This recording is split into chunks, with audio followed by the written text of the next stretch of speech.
Herkese merhaba arkadaşlar, kanalıma hoş geldiniz. Yepyeni bir video ile karşınızdayız.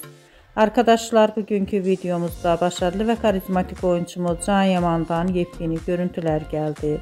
Ben de bu muhteşem görüntüleri sizler için YouTube kanalımda video halinde sunuyorum. Umarım beğenirsiniz. Arkadaşlar, videomu beğendiyseniz kanalımı izlemeyi ve bildirim butonuna basmayı unutmayın. Şimdilik benden bu kadar olsun. Yeni videomuzda görüşmek üzere. Hoşça kalın.